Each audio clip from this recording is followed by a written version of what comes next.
ये तस्वीर मैं आपको हांसी के तिकोना पार्क से दिखा रहा हूँ। जैसा आपको पता होगा कि जो इलेक्शन का जो काउंटडाउन है वो शुरू हो चुका है।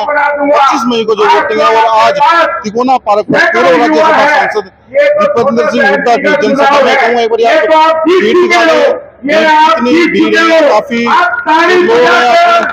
तो तमाम जो कांग्रेस के नेता वो मंच पर मौजूद है। मंच को बता दो भाई, काम बनेगा जोश से, ऐसे नहीं बनेगा। आपको बता दें तमाम वो मंच पर मौजूद है। पूर्व विधायक प्रोफेसर भगत शर्मा जी रामनोन से हैं। निश्चित तौर से झांसी से बड़ी बढ़त कांग्रेस को मिली के झांसी से हिसार लोकसभा और हिसार ही नहीं 10 की 10 सीट कांग्रेस गठबंधन जीतेगा।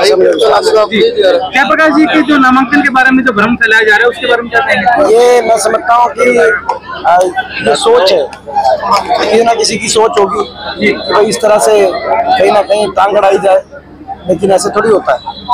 जो मैं समझता हूँ कि ये चुनाव जनता और भाजपा के बीच में, उसके बीच में इस तरह से अगर कोई आने की कोशिश करे तो मैं समझता हूँ सफल माइंड नहीं। 400 सीट जीतने का दावा संविधान को तोड़ने का उस संकल्प की पूर्ति करेंगे, लेकिन मैं भाजपा को कहना चाहता हूँ संविधान पे तो देश के लोग आज भी नहीं आने देंगे। कुछ तोड़ेंगे तो भाजपा घमंड को जरूर तोड़ेंगे। नरेंद्र मोदी ने आज हरियाणा में 2 रैलियां की हैं, क्या मानते हैं कि हवा पलटने की वो है? अब राहुल गांधी भी हरियाणा में करेंगे तो सारे दलों के नेता करेंगे।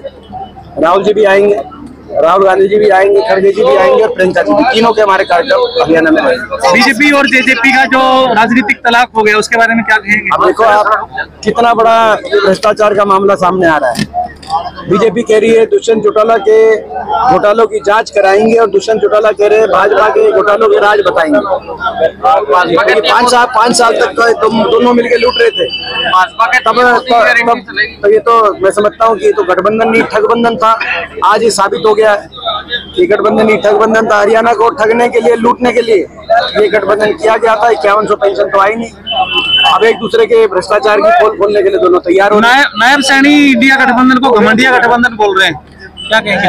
ये तो भाजपा ने शुरू से, भाजपा ने सबकी ड्यूटी लगा रखी कि यही शब्द का भाजपा कहती है कि मोदी की गारंटी सर चढ़ के बोलेगी और जादू फैलाई। तो भाजपा कह रही है, हम क्या कह रहे हैं? हमारी भी छापा। क्या लग रहा है सर हिसार लोकसभा में क्या रहने वाला है? हिसार लोकसभा पे निश्चित तौर से हिसार लोकसभा जयप्रकाश जी जीतने जा रहे हैं।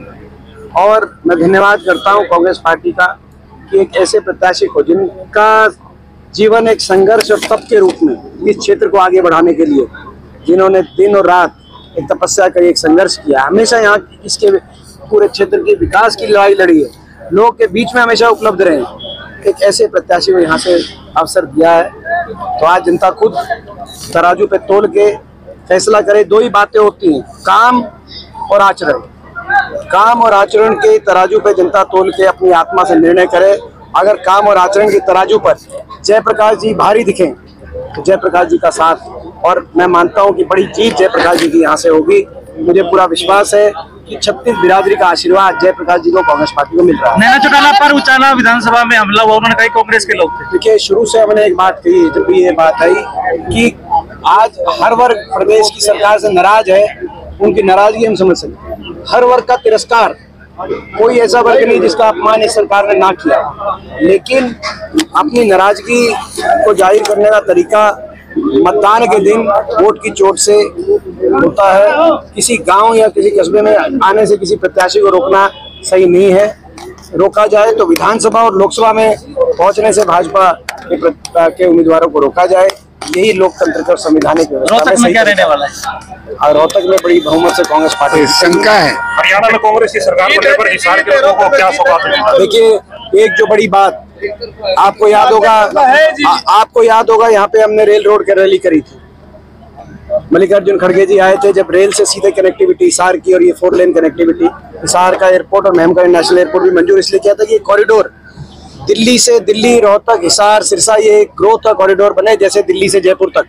आज दिल्ली से गुड़गांव, मानेसर, नीमराना होकर जयपुर तक एक ग्रोथ का कॉरिडोर बना है।